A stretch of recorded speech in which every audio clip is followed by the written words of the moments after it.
Welcome to Storytelling with Data, the podcast where listeners around the world learn to be better storytellers and presenters with best-selling author, speaker, and workshop guru Cole Nussbaumer-Knaflic. We'll cover a wide range of topics that will help you effectively show and tell your data stories. So get ready to separate yourself from the mess of 3D exploding pie charts and deliver knockout presentations. And with that, here's Cole. How do you figure out where to focus in the first place? This is a question that's posed to me pretty frequently. I spend a lot of time writing and teaching about how to communicate effectively with data. And certainly one very important of that process is knowing what exactly it is you want to communicate.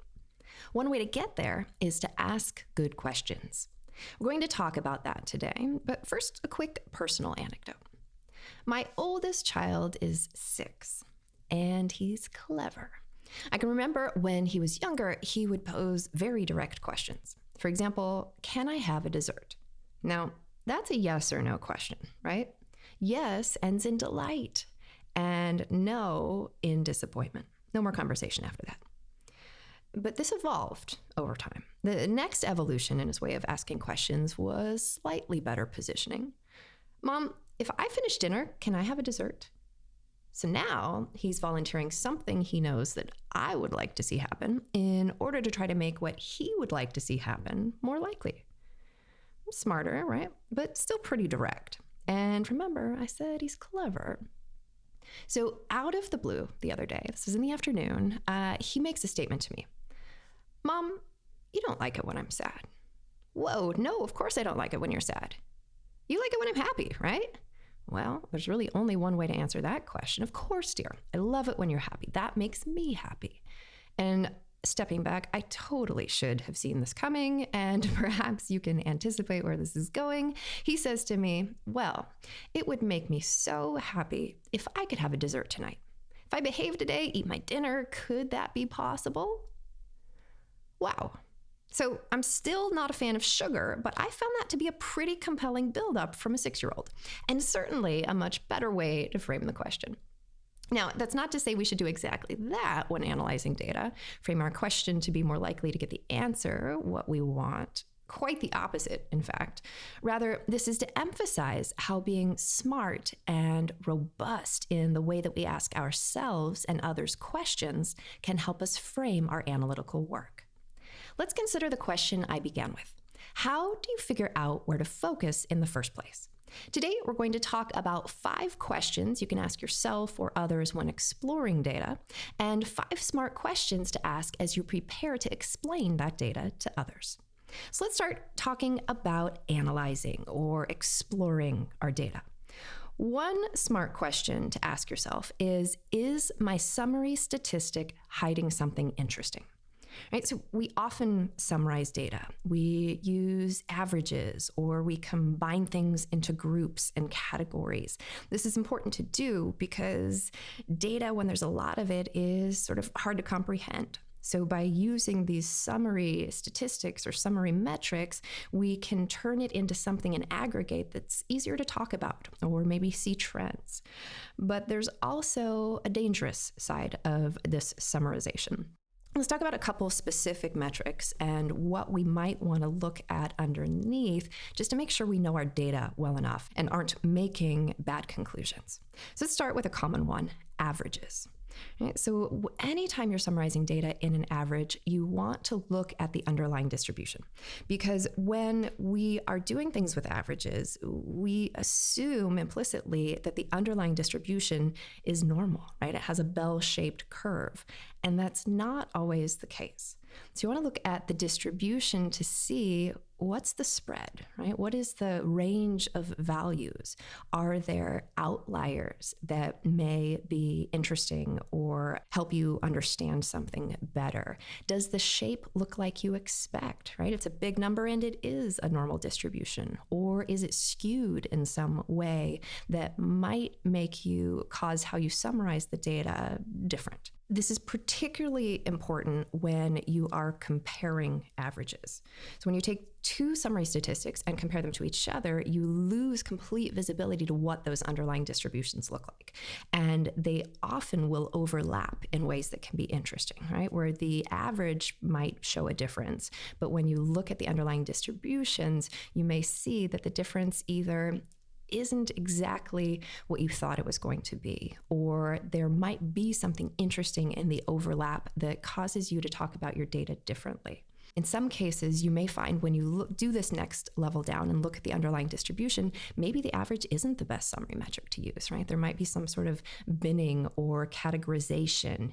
In some cases, you might look at things by deciles or quartiles or different views that will allow you to see and potentially explain different nuances about the data. And other times, most of the time probably actually, everything is fine, right? It is what you expect it's going to be. The underlying distributions are normal. The overlap is maybe minimal, and averages are a fine way to look at things. But anytime you find yourself summarizing in averages, be sure to take a look at the underlying distributions so you can make sure you're saying smart things and making good comparisons. A couple other less common than average, but that I see enough to warrant talking about specifically, and there'll be probably other ways that you summarize data in your industry that you may be able to relate through these. One is percent favorable. So this is one that's used often in survey analysis, where if you consider a Likert scale, right, where you have 5 buckets of potential responses to a survey question. Someone can strongly disagree, they can disagree, they may have a neutral category, agree, and strongly agree. So one common way to summarize this across groups is percent favorable, which would be the proportion of people who selected, in this case, agree and strongly agree together out of everybody who completed the survey, or everybody who completed that particular question, if you're looking at a specific survey item. What can happen here is when you're just looking at percent favorable, you miss other movement that may be happening. Particularly interesting at times can be when you see people shifting from strongly agree to agree, right? You lose that because you're bucketing those two together. You also miss seeing how your neutral category is performing. And we'll talk about that a little bit more in the next stat that I talk about. But you can have neutrals shifting into negative perceptions that you totally miss if you're just looking at percent favorable, and other movement between the categories that can be interesting or telling at times.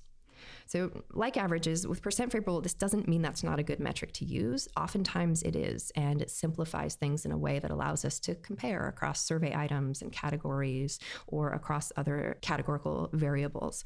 But it's just a reminder to be looking at that next level underneath to make sure we aren't hiding anything interesting when we summarize in this way.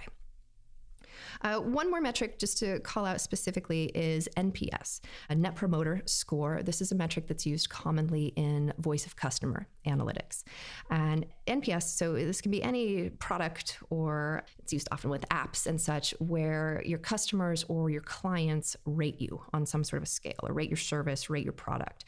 Sometimes it's a 5-point scale, similar to what we just talked about with the Likert scale, or sometimes a 10-point or a 100-point scale. The scale itself doesn't matter, but what happens is we then bucket people or responses based on how they've answered that or what their numerical ranking is. And typically the low category are detractors. So those are people not likely to recommend your service or your product or your business to others. There's the neutral category, and then there's the promoter category at the top. So these are the ones that are likely to be talking positively about your brand or your product to others. And so NPS, the Net Promoter Score, is the proportion of promoters minus the proportion of detractors. So the higher the number, the better. And having NPS and the way it's consistently calculated means companies can compare themselves with other companies in their industry or their products or over time in ways that can be interesting. The danger is we miss what can potentially sometimes be some interesting underlying movement. Specifically, I've seen cases where you miss what's happening with the neutrals, right? Because you can actually have a case where your net promoter score, your NPS, is going up, right? Which is a good thing, but where you have neutrals that are shifting both into the positive buckets, into the promoter buckets, as well as into the detractor bucket. So I saw a case one time where there was this polarization that was happening pretty extremely over time that you missed when you just looked at NPS. So just another case in point to say, anytime you're summarizing data, just take a look at what's going on underneath to see if your summary stat might be hiding something interesting. Let's move on to another question. Actually, this is another way that we often summarize data: time. So question number 2 is, what is the appropriate frequency with which to show my data? So we have a lot of data these days, a lot of things that can collect data all the time, which means we have a lot of different ways to slice data over time and different frequencies with which we can look at our data, right? Hourly, daily, weekly, monthly, quarterly, yearly. And so there's always a question of what is going to be the appropriate time frame and frequency of time to aggregate my data. Because you can imagine when you look at daily data for something that has broader drivers underneath, the daily data or the hourly data, this granular level can sometimes look really noisy. And so if you find yourself looking at a graph where there's up and down and up and down and up and down, and it's hard to see what's happening, that can be a case where actually aggregating your data more can make sense. So if you're dealing with noisy data on a daily basis, try going to weekly. Or noisy weekly data, try going to monthly. Noisy monthly data, sometimes going to a quarterly view can make sense. And what this allows you to sometimes see is where there are overarching trends that are actually harder to isolate and be able to identify in the more granular frequency views of the data. Now, the opposite is also true, right? If you have a nice smooth line as you're looking at your monthly data, chop it up a little more and see if that reveals anything interesting, right? What does it look like if you move to weekly data? Are there interesting commonalities you see from the beginning of the month to the end of the month? Or are there interesting things that happen over weekends or on a particular day of the week? These are things that you miss entirely when you're looking at data that is aggregated on a monthly basis that can sometimes be interesting or telling depending on what you're trying to understand about your data. On the topic of time and frequency, another way that can sometimes be interesting to look at temporal data or things to be aware of is when there's seasonality. So oftentimes we look at data over time where we start with 1 month and we just go forward month by month by month, or quarter by quarter by quarter, forward over time. Now, if there's any seasonality, it can sometimes be interesting to change your x-axis up. So rather than, let's say, months over time, you have months of the calendar year, right? January through December. And then what that allows you to do is you may have a line or a bar, depending on what you're looking at, for each year of data along that monthly path. Because what that allows you to do is see what the year over year change or difference or shape looks like. Right? In some cases, you'll see the lines have similar shapes, which may point to there being some seasonality to the data that's important to understand or communicate. In other cases, you may expect that there is seasonality, that those shapes would look similar, and they don't. So it can sometimes help you isolate some interesting things. So I think that's a little bit on the appropriate frequency, right? So the meta point here is when you're looking at data over time, step back and think about what is the right amount of time, right? If you're seeing things stable or things noisy, try looking at it from a different frequency standpoint and see whether that reveals anything interesting.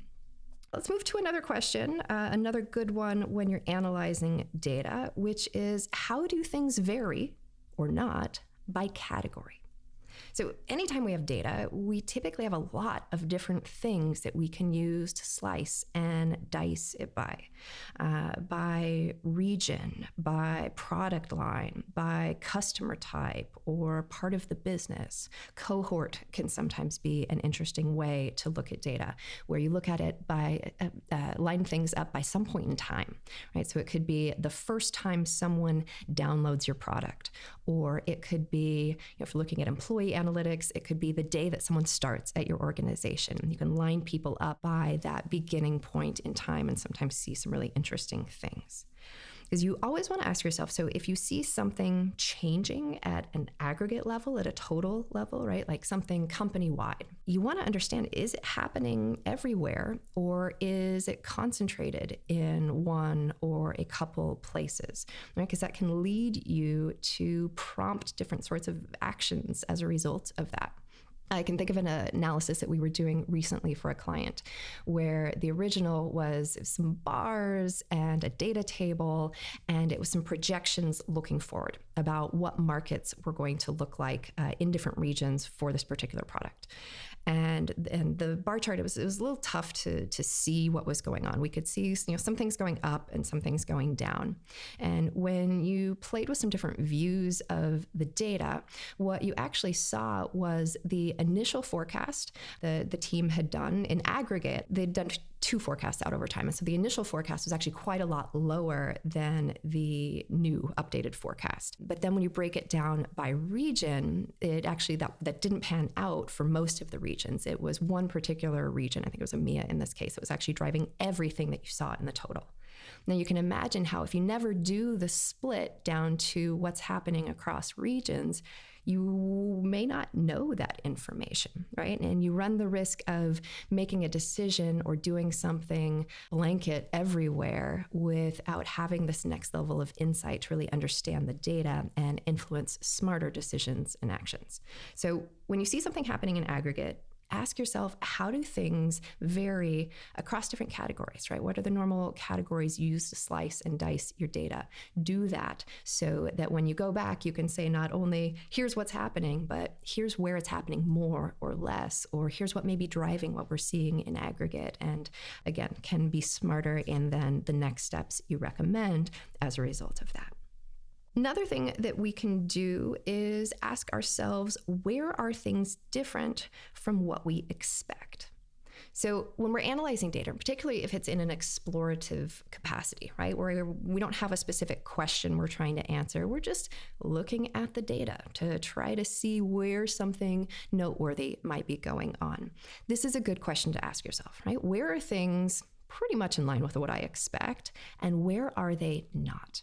So oftentimes we'll look at a ton of data, and in most of the cases, there's nothing interesting going on, right? It's this process of like turning over rocks to see if eventually you find something interesting. Or in our workshops, I'll often liken it to you're hunting for pearls in oysters, where you may have to open up 100 or several hundred oyster shells to find a pearl or two. The interesting things about our data, you still had to look at all those several hundred oyster shells to find them, and that's part of the process. But we don't need to focus on where things are what they expect most of the time. Rather, it's more interesting to dive into where things are different from what we expect. And so sometimes we'll have really specific things like targets or goals or averages that we're comparing things to in order to be able to identify where things are different from what we expect them to be. Other times this will just be tacit knowledge and sort of turning the data one way and turning it another way and seeing what interesting things jump out. And it's where things are different from what we expect. And that's where we can start to oftentimes form some of those interesting stories. Like, hey, that's different than we thought it would be. Now let's dig down to that next level and understand why. And that's where you then come back to some of these other questions of how do things break down by category, or how might we change the frequency that we're looking at things? Or maybe we need to go deeper than our summary statistic in order to be able to really understand what's going on here. Let's talk about one more question on the exploratory side, which is a very important one. What assumptions am I making? Be clear on when we are assuming something about our data or about the context that may not actually pan out that way. And when we're working with data individually, that's sometimes hard to figure out, right? Because we do this tacitly sometimes where we may not even realize we're making assumptions. And this is one great place or one great reason, I should say, to talk through what you're doing with someone else who's less familiar and have them try to poke holes and have them help you identify where you're making assumptions. So if you can identify your assumptions, then you can ask yourself, how big of a deal is it if those assumptions are wrong? Sometimes it's not a big deal. Sometimes you might be off a little here, off a little there, but directionally, it's not going to impact anything. And that's where we need to let people know about the assumptions, but we can be less upfront with them. In other cases, if you're making an assumption that turns out not to pan out in that way, and that materially changes what you're going to be talking about or the observation or the direction you recommend, that is a bigger deal. And that's where we need to be very upfront and appropriately caveat everything that's going in so that people who are potentially making decisions based on what you're doing can take that into account. All right, so that was 5 questions you can ask while you're analyzing data. After the break, we'll discuss questions you can ask when explaining that data to others. October 2019 is going to be an exciting time for fans of storytelling with data. First, October 16th will be the last public workshop of the year. Join us live from Chicago for this full-day interactive session where you will learn the fundamentals of better data storytelling from Cole and the entire Storytelling with Data team. For those not able to travel to Chicago, worry not. For the first time ever, this one-day workshop will be live streamed to those who register for this option. Visit storytellingwithdata.com to learn more.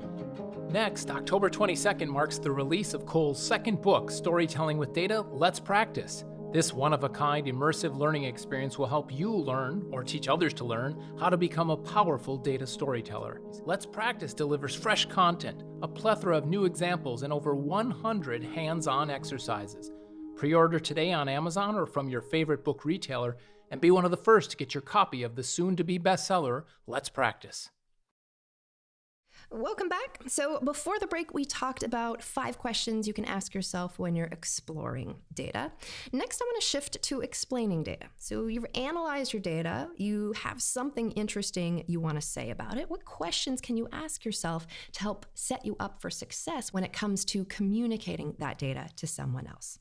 First question, what level of polish is warranted? I think people sometimes leave our workshops thinking, oh dear, this means I have to do this for every bit of data that I touch going forward. That is not at all the case. I want to be strategic about where and how we use our energy and our polishing. And if you're presenting something to your colleagues and rough and dirty tool output is okay, then stick with rough and dirty tool output.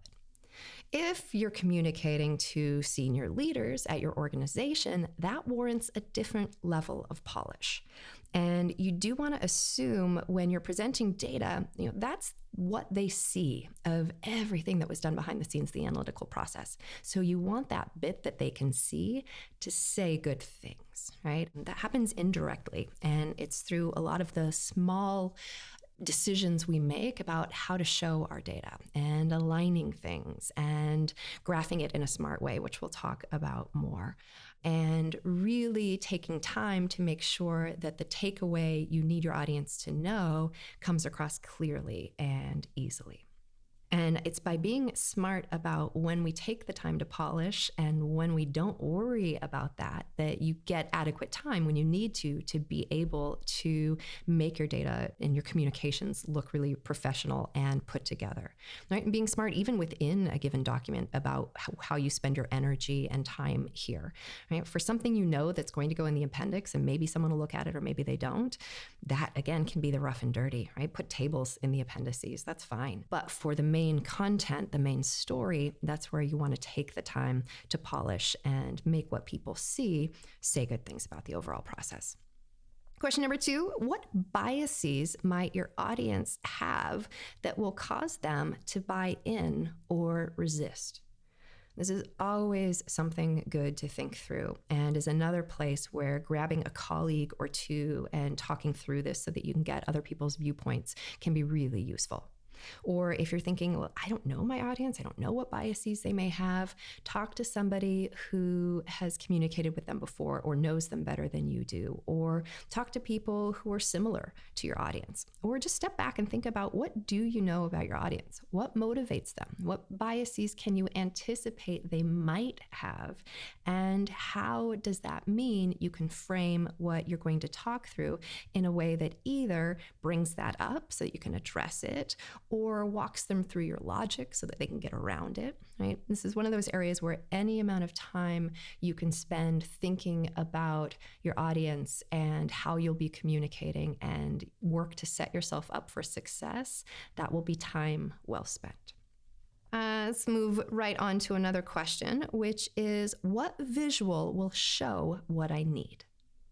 And there's no single answer to this. Well, actually, there is a single answer to this. The visual you need to use when you're explaining data is a visual that will help you explain that data to your audience. And so this often means just stepping back and being clear about, what is it I want to enable my audience to do with the data that I'm showing, and then choose a graph type that's going to help facilitate that. And the best way to figure that out is to graph your data and then iterate and look at a few different views of the data. This both allows you to get to know your data a little better, but also you'll see how different views allow you to see different things more or less easily, and can help you isolate one of these aha views for your audience, where you'll be able to do other things to the graph to help them see what they need to see. And if you're ever in doubt, this is another fantastic place to grab a colleague and show them what you've created and have them talk you through their thought process, what they pay attention to, what questions they have, what observations they make. It can be useful to see things through someone else's eyes and see if they're seeing what you need them to see, or if you might need to iterate. Another question, how will I be presenting to my audience? Are you there live talking through something? Do you have a screen between you and your audience? You're presenting virtually. We'll talk about that a little bit more when we get to listener Q&A. Are you sending something out that's going to be consumed on its own? Are you maybe putting together materials that someone else is going to be presenting? Be thoughtful in each case when you're designing your explanatory communications. How is it going to be communicated? Because this will direct you to make different decisions about how you show the data.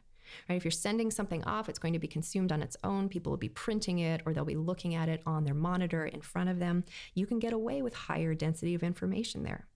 Versus if you're live in a room, are you handing things out, or are you presenting on the big screen? If you're presenting on the big screen, less already looks like more, and people have lower tolerance for density of information on the big screen. Now, there's still tricks you can do, build things up, but in general, you want to keep your slides sparse so that what you're showing on the screen isn't competing with the words that you're saying, and that people can adequately pay attention as they need to both at the same time. So when you're saying words, there's something on the screen that's reinforcing the words that you're saying or showing it in a picture. And you can think about some of these strategies like building things piece by piece, particularly if you're going to end up with something that feels complicated or heavy. If you're smart about how you position that and how you build up to it, you can keep something that's complicated or heavy from feeling intimidating to your audience. Talk them through it piece by piece. Another question on the explanatory side, and actually this is a good question to be asking throughout the process of analyzing your data, explaining your data, which is, who can give me good feedback? There's actually an exercise in my new book that walks through considerations when it comes to feedback. Actually, a number of exercises that are around the area of getting feedback at different parts of the process. But you always want to consider, what do you need when it comes to feedback? Is it better to talk to somebody who has context? Or might it be useful to talk to somebody without any context, right? That can sometimes help you identify better words to use or other ways to explain things that may be more accessible depending on who your audience is, right? Do they need to have a background in statistics, or can it be someone who's less technical? And you'll get different viewpoints from these different people and have different insights into how you might change either how you show things or how you talk about things depending on your audience and the assumptions you can make about them.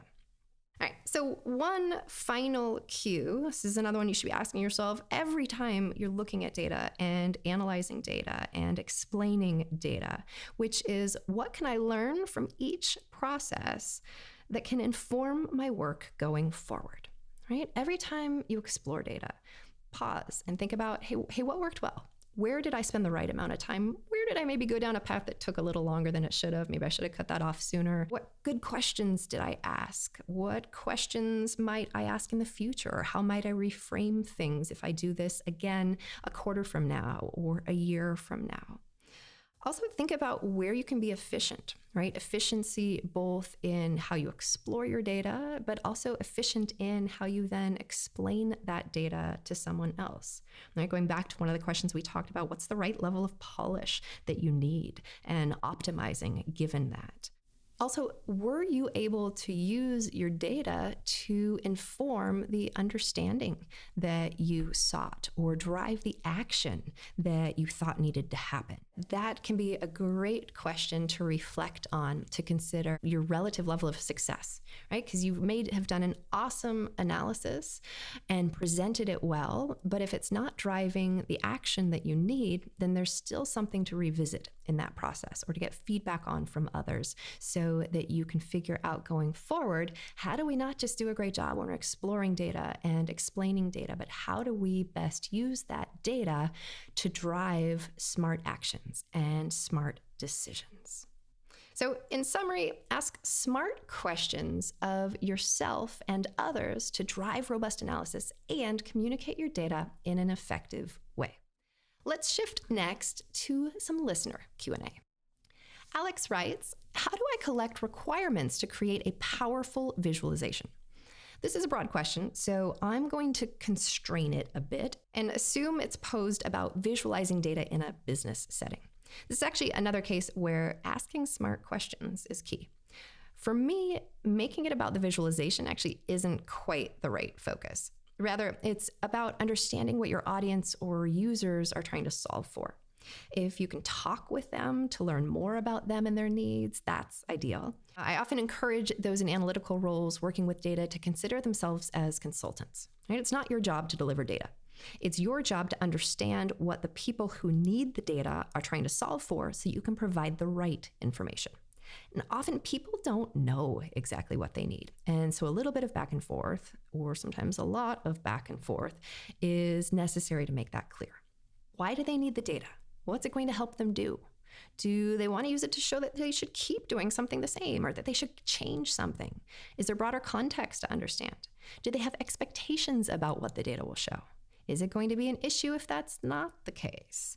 The more you can get to understand not only what your stakeholders want, but also why they want it, the better you can deliver on the need. Then once you've isolated the specific data of interest, you want to consider what you want to enable your audience to do with the data, right? We talked about this a little earlier, and choose a graph that will make that clear. And it's not just about the graph, but also focusing attention and putting words around it to make the takeaway or the story clear. The way to create a powerful visualization isn't to make a sexy graph. It's to visualize data that answers a question or provides insight that wasn't previously known that your audience or stakeholders can do something useful with. This next question was from a workshop participant last week, and I'm going from memory, but it went something like this. You talk about the case a lot where you've analyzed data and you have something you want to say from it. But what do you do when it happens the other way around? You're handed the so what and asked to collect data that supports it. Specifically, what should you do when the data doesn't support the so what you've been handed? This can be a challenging scenario, but I'm guessing it's one that many people can relate to. Of course, it depends in part on who's asking, right, and how you can respond to that. But in general, you can treat this as hypothesis testing, where you've been handed a hypothesis and now you have to test it out. When things play out as assumed, there's no issue. The issue is, and the crux of the question posed, when that's not the case. We had some good conversation in the workshop last week around this, and a couple interesting solutions were posed. One scenario we talked through is where maybe things used to be a certain way, but then changed. So you could anchor the conversation in this place where things align. So let's say, and I'm just making things up here, the APAC sales manager wants to show sales growth in APAC. So you can start by showing the strong growth 2 years ago, and then shift from there into the current story where that doesn't play out. And even if it doesn't play out in total, this is where coming back to our smart questioning from earlier can be useful. Slice and dice it by various things to see where maybe it does and where it doesn't.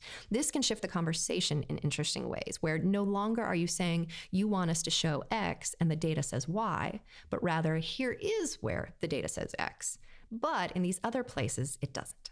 Now, I mentioned this before, but this, of course, depends on who is asking, right? Whether and how you can push back. In cases where you need to push back, right? If really what they're trying to show isn't supported by data, just be thoughtful and careful about how you do so. Consider, is there someone influential who you might be able to use as a buffer or help make the case? And in any case, you certainly want to caveat the data appropriately, right? What you can use the data to say and what you can't, or the limitations. I've really just scratched the surface here. This is not a perfect answer. Perhaps there isn't a perfect answer, but I'm curious whether those listening now might have ideas. Is this a situation you've dealt with? Any words of advice or tips for success? If so, email askcole@storytellingwithdata.com. And if we get some good ideas, I'll be sure to follow up with those in a future episode.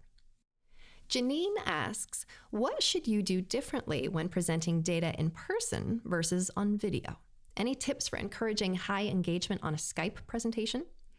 So my ideal scenario for presenting is in person.